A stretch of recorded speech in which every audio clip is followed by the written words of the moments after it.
90% of women complain about cellulite at some point in their life, so is it just inevitable or can you really improve the appearance of cellulite? Hi, I'm Dr. Chen. Welcome back to the LUMEBOX channel where we share science-backed information about red light therapy. In this video, I'll be answering some of these common questions about cellulite. Is my desk job giving me cellulite? Why do I have cellulite if I'm eating healthy?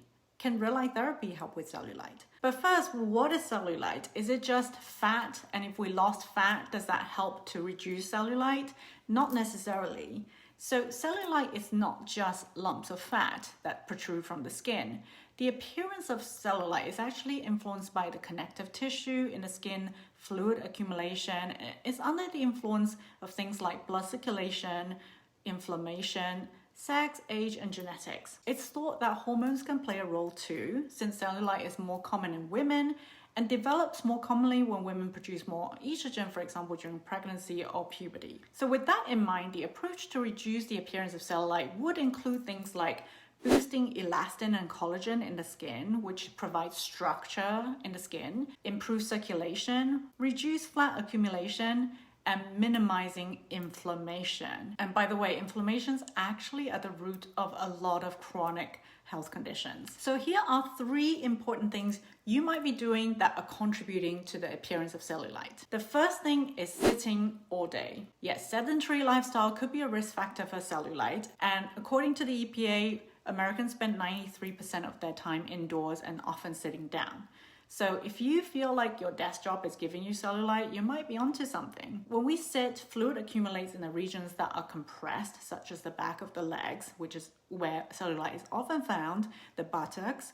And the result of this is poor blood circulation and poor lymphatic flow. And all of these things may contribute to the appearance of cellulite. So what can you do about it? Number 1, take regular breaks, even if it's just for 1 to 2 minutes to move around. I like to drink a lot of water. I actually start my day with a 40-ounce jug of water on my desk because number 1, adequate hydration helps with lymphatic flow. Dehydration has been connected to excessive and improper fat storage. So staying hydrated is really important. Plus, it makes me move regularly because now I have to go to the bathroom more. Number 2, you can set a timer on your phone every hour to just stand up and do 10 air squats or some kind of movement to get the lymphatic and the blood flowing. There's also things like treadmill desks now that you can get so you can keep moving while you're working.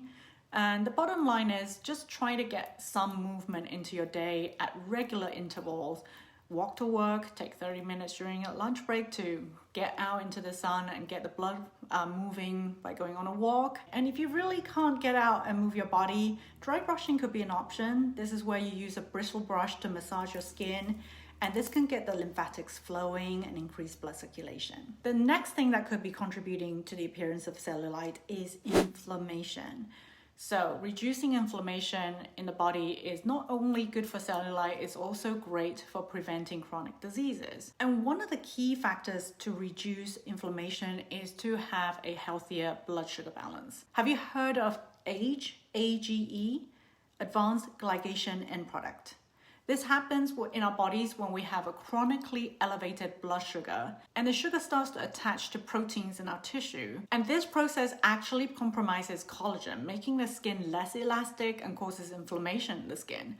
Inflammation can then draw more fluid into the skin, worsening the appearance of cellulite. So what can you do to help with blood sugar regulation? Number 1, dress your carbs. Eat fiber, protein, and healthy fats before you eat your refined carbs like dessert and sweet treats, because the fiber, the protein, and fats can help to blunt that blood sugar roller coaster. Number 2, combat the effect of high glycemic index foods by adding spices to your dishes. Cinnamon, cloves, oregano, allspice, ginger, and garlic have all been shown to reduce the effects of blood sugar on skin glycation and reduce the AGE that I talked about earlier. Number 3, take a gentle stroll after your meals. A little goes a long way. Just 5 minutes of movement after eating could help regulate blood sugar, stress, and inflammation, which all affect how our body stores fat. Okay, what's the third thing? It's of course red light therapy. Now there are studies showing that lasers can help burn fat, but you have to pay a lot of money for that and can't exactly do it at home. You have to go into a doctor's office. So how about LED-based red light therapy, which is accessible at home. Let's take a look at what the science shows, shall we? Red light therapy is a powerful tool when it comes to our overall health. Papers have been published on red light's role on skin rejuvenation, managing inflammation, protecting our joints, aiding our sleep, and so much more. People can't get enough of it for very good reasons.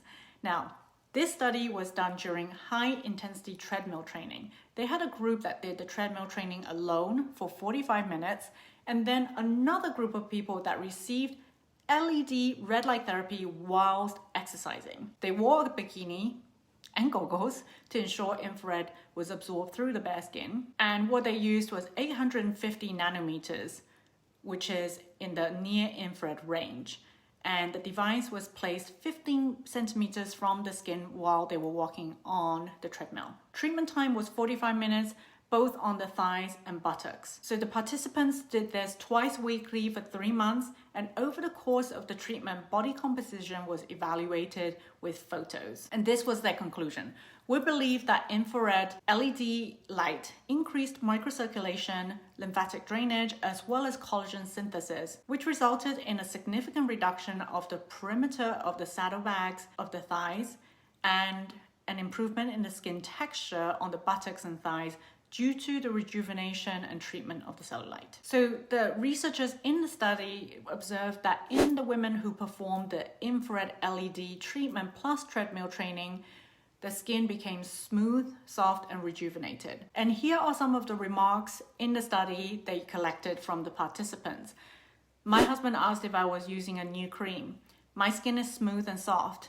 My cellulite regressed. Now, what's also interesting is that they didn't just base the results on observation alone, which can be very subjective. They took thermal images, which can help to explain the mechanisms of how red light therapy and treadmill worked. The paper wrote that in our study, these images indicated increased metabolic activity for the LED group because infrared LED resulted in significant temperature increases during the exercise, and the images of the control group showed decreases.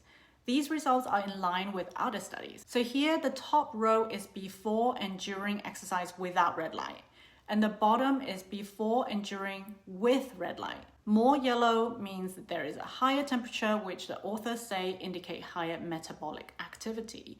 And this is what the hypothesis was, is that with the increased metabolic activity, there was more fat burn, and therefore this led to the improvement of the appearance of cellulite. So when it comes to reducing the appearance of cellulite, it's about getting that blood flowing, supporting collagen production for firmer, smoother skin. And I hope this information has helped you. If you want to learn more about other benefits of red light therapy, how you can use it, and how to look for a device that's reliable, you can download our ebook by clicking the link in the comments below. And don't forget to like and subscribe to our channel. Turn on those post notifications by clicking on the bell.